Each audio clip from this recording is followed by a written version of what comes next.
Hello, this is Dr. Dennis Bielfeldt of the Christ School of Theology of the Institute of Lutheran Theology. This is the last little lecture on Aquinas. This actually will get into a little bit of theological material. However, most of it is certainly based in the philosophical underpinnings here that are important for you all to see. So when we're talking about grace here a little bit later in the lecture, it's going to have everything to do with ontology. Okay? It's actually an ontology of grace, if you will. So we do find that Thomas rejects more or less the Platonism of Augustine when it comes to epistemology, and he adopts the principle nihil in intellectu quod prius non fuerit in sensu, which means there is nothing in the intellect that is not prior in the sense. So knowledge begins with the sense perception. He has something called the active intellect, which this all comes out of Aristotle. And the idea here is the active intellect goes out, there's a tree, and it goes out and it abstracts. It's got a couple of things happening here, both the sensible species and the intelligible species. I'll talk about the intelligible species.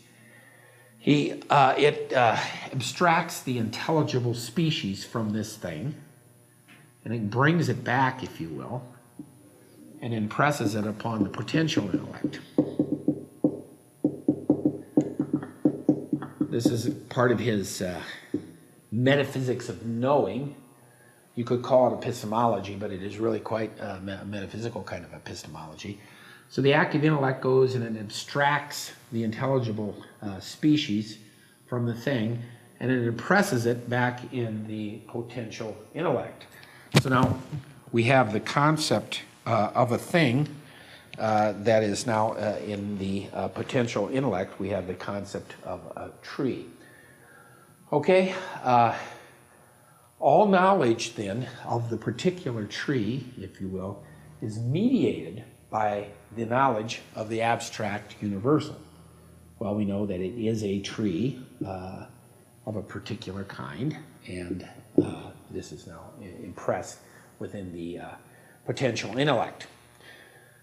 The universal, for Thomas here, seems to exist in mente.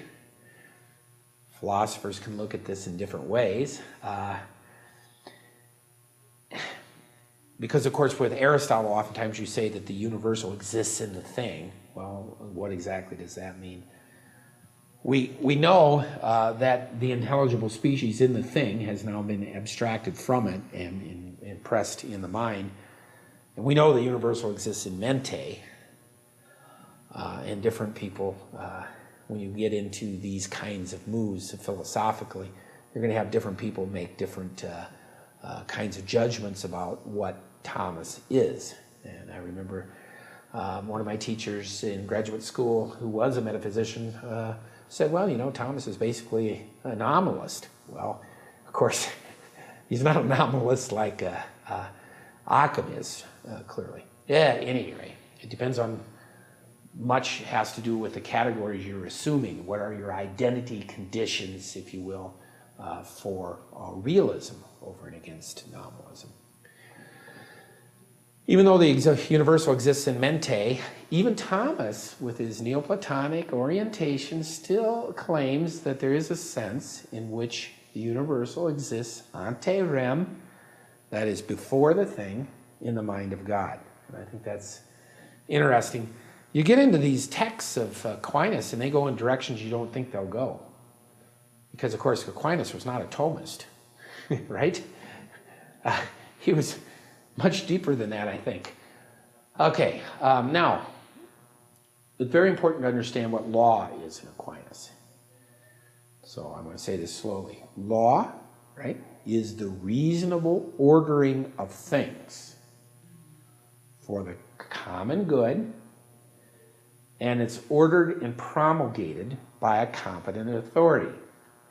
So it's an ordering of things for the good, promulgated by a competent authority. You can't have a law unless you have an enforcer. It's part of the conceptual truth of law. And what our good friend Aquinas does is he distinguishes senses of law. Eternal law, right? This is the law immanent in all of creation. This is the primal ought to be of things. And there's an ought to be of all things because God is a being. God is being, but God has a primal intentionality. God as being has a primal intentionality, the way that things ought to be. It's the way that they are for God. So the eternal law orders God and all things created by God. It orders both determinate and free beings. Now, eternal law, that is God's law, is apprehended in the conscience of man and woman as natural law. Natural law is the human perception of and participation in the eternal law. Hear the word participation again, right? Very important. Natural law is a participation in eternal law, and this happens in the conscience. Okay? So the human law now is derived from natural law, and human law is the law that human beings have, and the human law is important for people living in community, right? So human law is the laws that human beings establish for the common good, ordered by a competent and promulgated by a competent authority, and it is derived from human law, or derived from natural law. Now, you should all hear this, okay?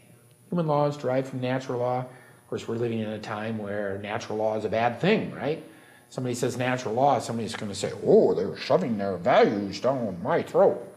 And they're not going to like that.